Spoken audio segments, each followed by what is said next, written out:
banyak Ustadz Syam. Nah sekarang Siap. waktunya kita lanjut lagi nih. Kita membacakan lagi pertanyaan yang masuk di segmen Tanya Dong Ustadz. Kami semua tanya dong Ustaz. Oke, kita masuk ke pertanyaan yang berikutnya nih ya. Pertanyaannya dari Mungki Aji. Assalamualaikum Ustadz. Saya baru tahu kalau sholat fardu yang pernah kita tinggalkan dengan sengaja atau tidak sengaja bisa dikodok atau dicicil. Apakah dengan sholat-sholat sunnah rawatib tersebut juga berarti menutup kekurangan sholat-sholat fardu kita tersebut? Atau bagaimana kita melaksanakannya sholat-sholat yang dicicil tersebut? Atau kita melakukan sholat sunnah tersebut, sholat sunnah taubat itu juga bisa dikatakan menebus dosa-dosa kita meninggalkan sholat-sholat fardu tersebut. Tolong dijawab Habib Muhammad tersebut. Tersebut mulu dari tadi. Ya, tersebutnya banyak. Baik, tadi sudah dijelaskan sama Ustadz Maulana tentang sholat sunnah.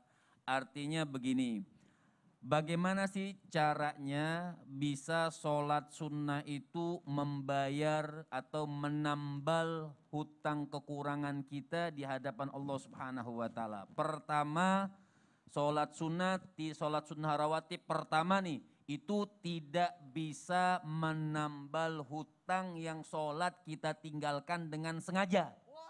Ya, sholat yang kita tinggalkan dengan sengaja itu harus dibayar kontan, cash and carry, ya itu harus seperti itu.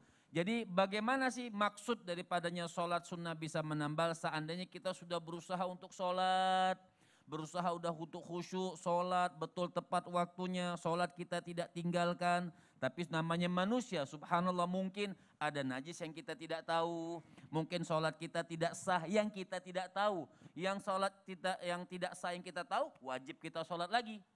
Dalam ilmu fikih artinya misal sholat nih, oh hari ini saya tahu nih ada najis, berarti sholat saya tidak sah. Diulang sholatnya, dia sholat lagi. Tapi ketika dia memang tidak tahu, hanya Allah yang maha tahu, Allah subhanahu wa ta'ala yang maha hebat. Ketika dia tidak tahu sholatnya itu di hadapan Allah ternyata tidak diterima. Tapi subhanallah dengan sebab dia rajin sholat sunnah rawatib, gobliyah, ba'diyah, maka fadilah dan kemuliaan sholat sunnah tersebut bisa menambal kekurangan sholat wajibnya waktu di dunia. Tapi dengan syarat dia tidak tahu kekurangannya. Ketika dia tahu maka dia wajib. Ketika dia orang tahu sholatnya tidak sah, dia ulang, dia tahu dia meninggalkan sholat. Dia seperti diterangkan sama Ustadz Syam tadi, maka dia wajib bayar sholatnya. Terima kasih banyak Habib penjelasannya. Kita masuk ke pertanyaan yang berikutnya dari Instagram @zizah yang lahir tanggal 18 bulan 11 tahun 2000. Ini kira-kira saya sih. Assalamualaikum Ustadz. Jangan dulu, kira-kira bisa jadi itu kode posnya. Oh iya kode pos. Assalamualaikum Ustadz. Nun sewu, nderek tanglet katanya, apakah sholat masa lalu yang ditinggalkan seumpama beberapa tahun, kita bisa mencicilnya sekian banyaknya atau bisa nebus dengan amalan lain? Karena kan dikalikan bulan atau tahun pastilah sangatlah banyak. Tolong dijawab Ustadz Maulana. Kalau saya jawabnya begini. Durasi Pak, kalau Bapak jawabnya harus cepat. Baik, bismillahirrahmanirrahim. Kalau berbicara tentang bagaimana sih amalan penebus salat yang tertinggal, sekali lagi, kewajiban mengqadha salat yang tertinggal mulai dari balik ada yang tertinggal. Hitung dari baliknya ya, dari baliknya. Baliknya kemana tuh dia? Balik, oh bukan balik, mau balik kebalakan, bukan. Balik. Balik.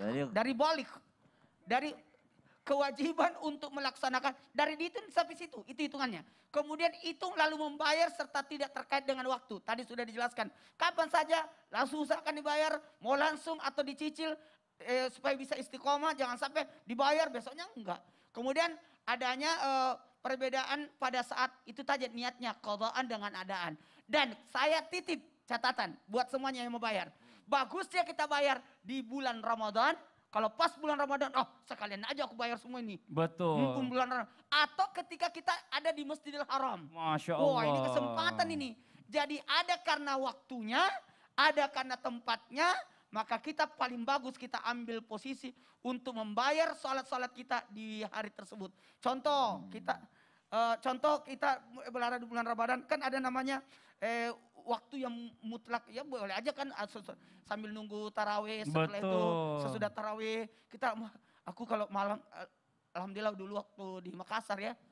Saya kalau Ramadan, termasuk di sini sih, kalau Ramadan nggak tidur kalau malam. Sekalian Makanya ingat doanya Ustaz Maulana waktu kita di perjalanan. Iya. Allahumma cocokkan aku dengan waktunya.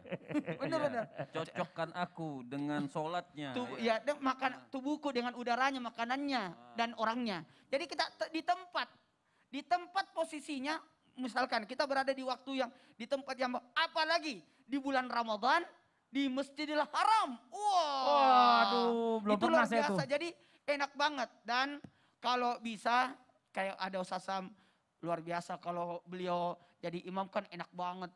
Kita ambil kesempatan, Ustaz Sam bisa nggak tolong jadi imam, aku mau mengkodok. jadi kita semangat. Ustaz Sam mungkin juga ada utangnya kan, Iya, sekalian iya, aja ya. Ustaz, iya. Jadi Iya. supaya ada bentuk semangat. Iya, masih semangat nih Ustadz Maulana, tapi waktunya udah habis. Nanti kita lanjutin lagi ya Udah buat habis jamaah yang ada di durasi rumah lagi? nih. Iya udah habis. Jangan kemana-mana, setelah ini kita akan lanjutkan lagi ya. Kita akan kembali lagi menjawab pertanyaan dari jamaah yang sudah ada di kolom komentar, komen kita di Instagram. Dan juga nanti insya Allah kita akan berdoa bersama dengan guru-guru kita. Jadi yang di rumah jangan pindah-pindah channel, tetap di Islam itu Indah. Jamaah, oh jamaah. Alhamdulillah.